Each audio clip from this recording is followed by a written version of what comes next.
Good evening guys, and welcome back to another video. I want to talk about how to make your gearbox smoother, and it's actually a really simple step. I'll just get into it straight away so I'm not, keeping you guys around. So to start off, be somewhere where you're parked up or whatnot. You want to push your foot as far as it can go down on the accelerator, so past the kick down point or whatever. If your car's got an auto, I don't know if manuals have it.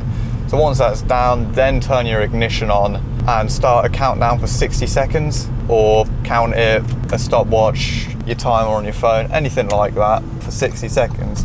Now you might hear some, stuff whirring or whatnot in your car. I think that's the solenoids from what I read somewhere. That's them being reseated or whatnot, something like that.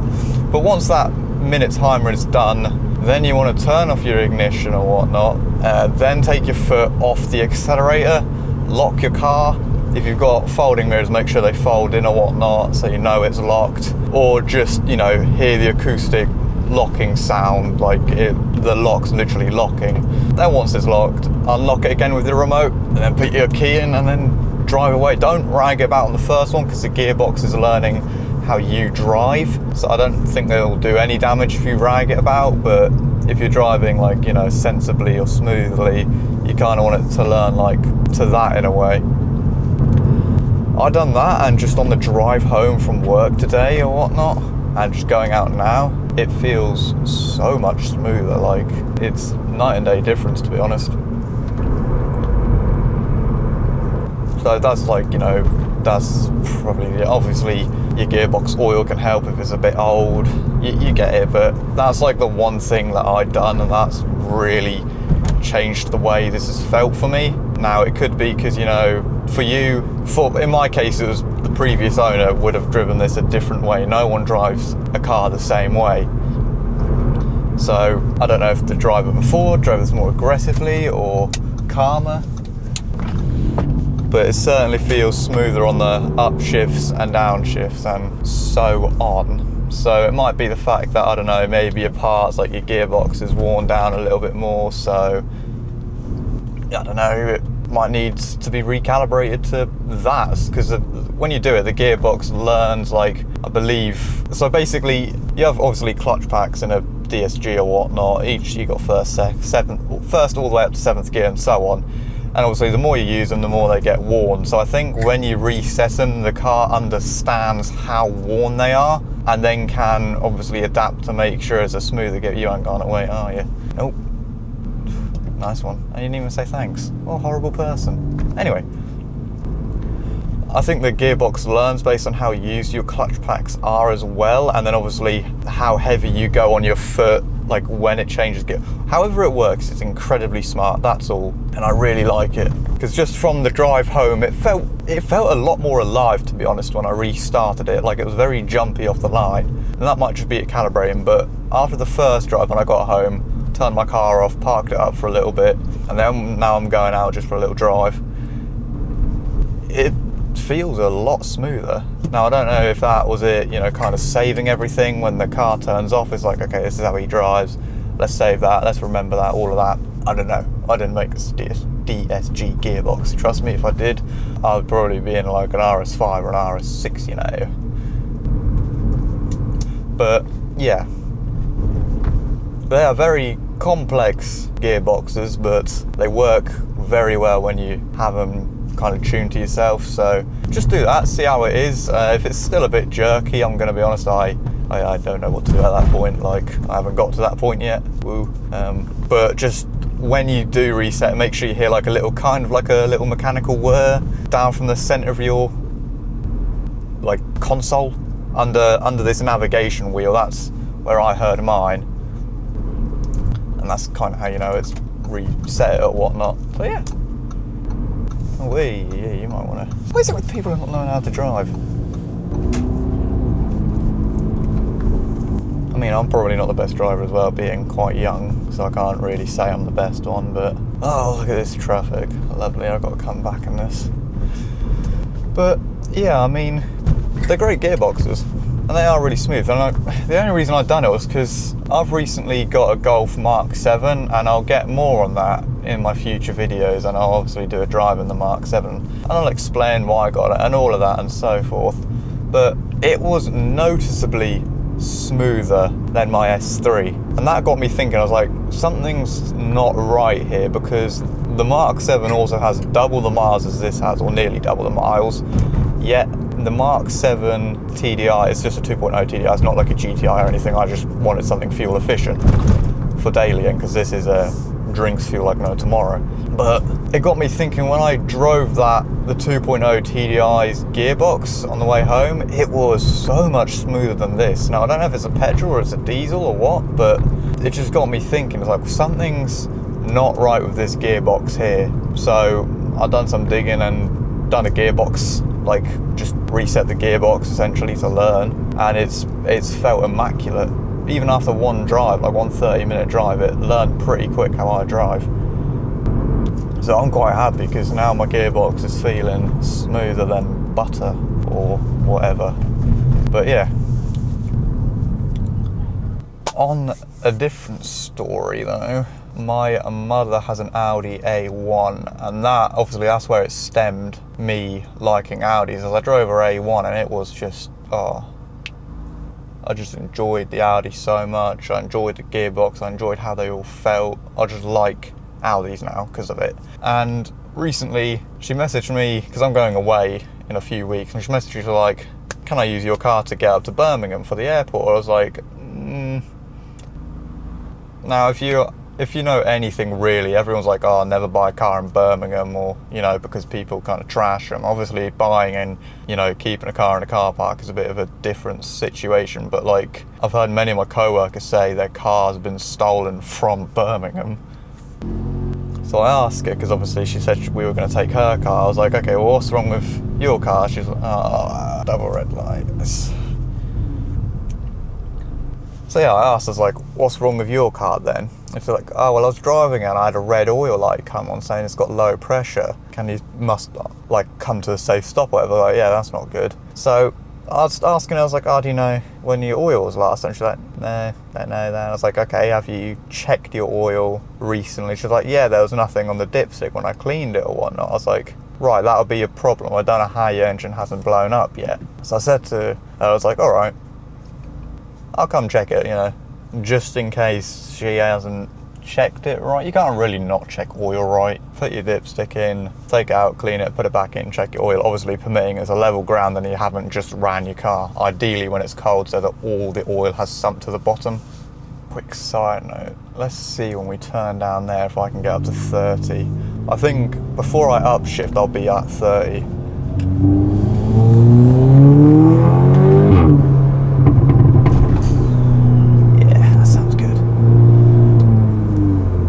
It's just, car feels so much smoother after that. But yeah, as I was saying, so I went round there, I was like checking it, like, can I have some paper towel, give me the keys to your car, yada yada yada. So I put it in, checked it out, and it was, you know, like the perfect level, so something's clearly gone wrong. So I said to her, I was like, right, the oil light hasn't come on strangely since we started it. I know, don't start it, but it was a push to start car or whatnot. And they're really confusing, it wouldn't start. She's got like a dodgy battery and a key or something, so I was pressing the button and the car started basically, but the oil pressure thing, red oil light, whatever it was, it weren't there anymore. So I said to her, I was like, right, I think your car's actually fine, because, you know, like, you don't have the light. If something's really gone wrong, the light would permanently stay on. So yeah, I said to her, I was like, right, well, I've got all my tools and diagnostic stuff for my car at home. Since hers is an Audi, mine's an Audi, I've got OBD scanners, I've got proper scanner, all of that.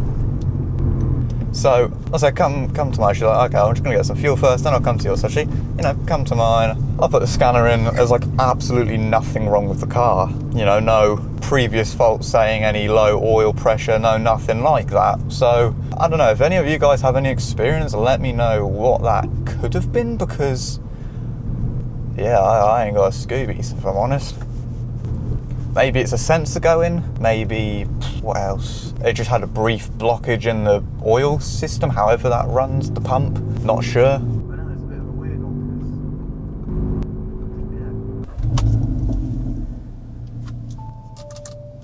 I am back. Sorry about that brief cut-off. I had the realisation I was running late for something, so I had to like get there pretty quick. But anyway, for the next, I can't even remember what I was on about. I was on such like a roll, I guess you could say. Oh, you're way an absolute legend. That's how you drive, people. I know I go on about this a lot, but my fuel has decided to like fall out of its fuel tank again. As you can see, I have a sweet crisp 150 miles on the dash. I started this week off with 250 miles. It is now a Wednesday as of time I'm recording this video, and I have somehow used 100 miles like from this trip and just going into work and out. Bearing in mind my work is like an 8-mile trip there, so another 8-mile trip on the way back, that's 60 miles total. Now I might not be a mathematical genius. Actually, I do rival Albert Einstein a little bit. He does quiver when he sees me coming. But, sorry, I just gotta...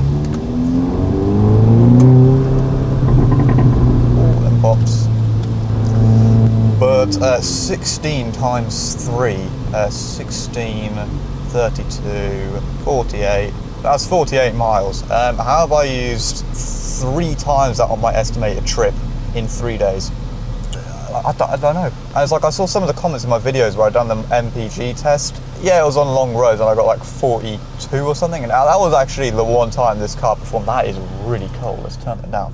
That was like the one time this car's actually performed pretty decently, you know, in terms of mileage. But city driving like this, stop and start and go and stop and brake, and yeah, you get what I'm saying. It is not good for the miles per gallon, and it says it's 30 mpg, which seems good for a sports car. It is lying, I tell you. I don't know if it's because I've got a tuner and res delete. I don't know what this car was like fully stock. It probably is that. Any iota of fuel efficiency this car potentially might have even thought about has gone out the window. So yeah, I've somehow used 100 miles and I've realistically done like 50 this week. So yeah, that's just another gripe of this car. But that's literally it. Like, I know it's a sports car and I can't really complain that it drinks fuel. It's you know, a sports car. So yeah, you almost went up my arse. One, you've just gone into a bus lane, and two, I'm in a keep clear.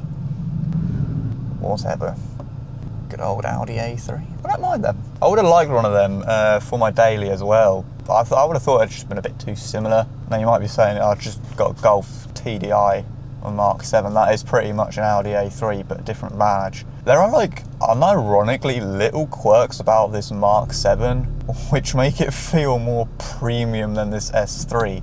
Like, it's got really nice ambient lighting all up here. It's got puddle lights on the wing mirrors, so when I'm unlocking it I can, you know, see around the door handles, which is just nice. And it's got adaptive cruise control. Like, I was ever, M140, I would have gapped him. But, and before any BMW fanboys in the comments go, no you wouldn't, I have gapped several M140i's in this, respectfully. Like, I love an M140i, don't get me wrong, they're really nice cars. It's just, I've been in them, I'm just stating facts. But yeah, the Mark 7 Golf somehow felt a bit more premium than this Audi S3.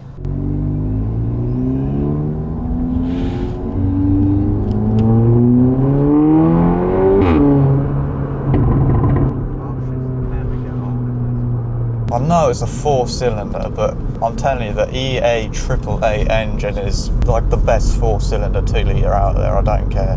Argue with a brick wall.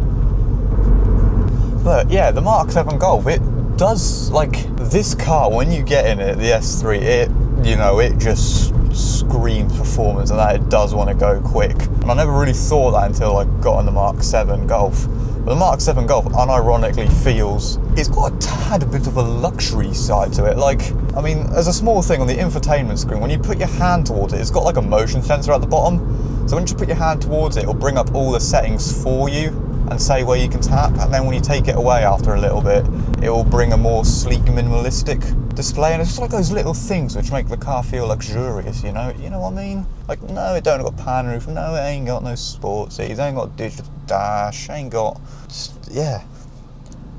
That's what I mean. I can't think of anything else. Unironically, Audi specs their cars worse base than Volkswagen, but that's Audi, you know. If you can get an Audi, you can afford all of the other optionals, additions, or blah blah blah blah. But yeah, it's like the adaptive cruise control. Like, you know, I always wanted adaptive cruise control on this car, but I weren't too fussed if I couldn't get it, and I didn't get it on this car.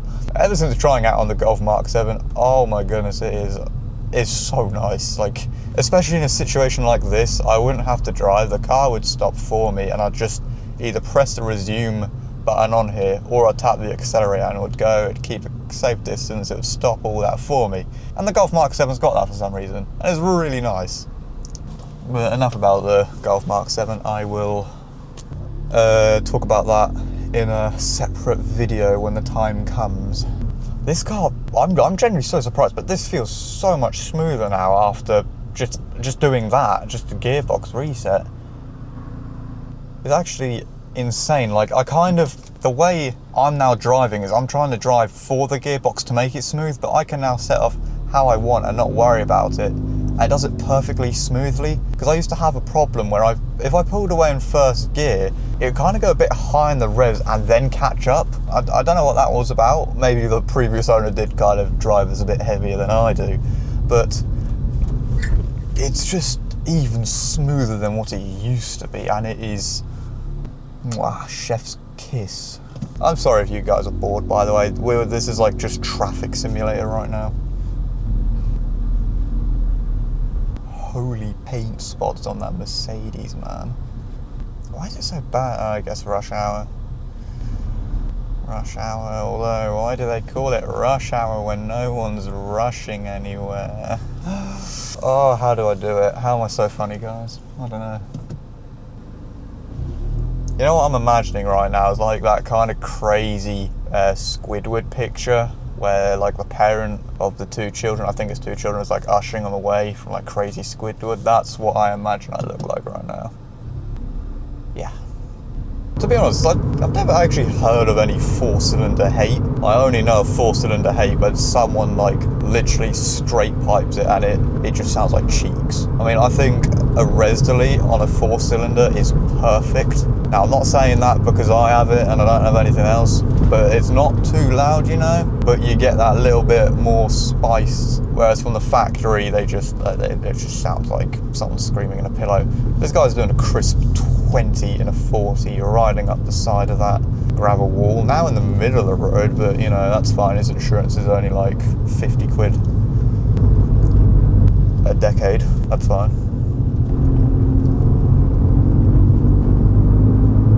Was it a Boris or a Doris? I don't know. I think I saw it as a Boris in the wing mirror. I'm not too sure, but yeah, I mean, if you're straight piping a four-cylinder, it's like, kind of like, what are you doing? I think they sound a bit cheeks in my opinion. Like all the ones I've seen on Insta or TikTok get absolutely flamed because they just sound just arse, honestly. But a resonator delete, you make it a little bit louder, but it's not too much, and everything's still compliant with the law. Like, your emissions are fine, the noise is fine, because you can turn the valves on these. If I put it into efficiency or comfort, I've got it in individual right now, so everything's in comfort, but I've just got the exhaust in dynamic mode, so I can hear it a bit better. That's how I like it. But if you put it in comfort and close the exhaust valves, it makes it noticeably quieter. Like, and then it's perfect. Oh, he's going left. I'm also going left. Alright, well, I will not bore you, ladies and gentlemen, because he's actually going quicker than the speed limit down here. Nice one. But I won't bore you with this little 20. I will see you guys in the next video. I don't actually know if the next video is going to be in the S3 or the Mark 7. Hopefully the S3. I just need to get more videos. I am just lazy as hell. But hopefully I'll see you guys in the next video. And yeah, thank you so much for watching. If you're in a car, please always wear your seatbelt. And if you're on a bike, please always wear the appropriate gear. And with that all being said, again, thank you guys so much for watching, and I'll see you in the next video. Have a lovely rest of your day / evening, and yeah, I'll see you in the next one.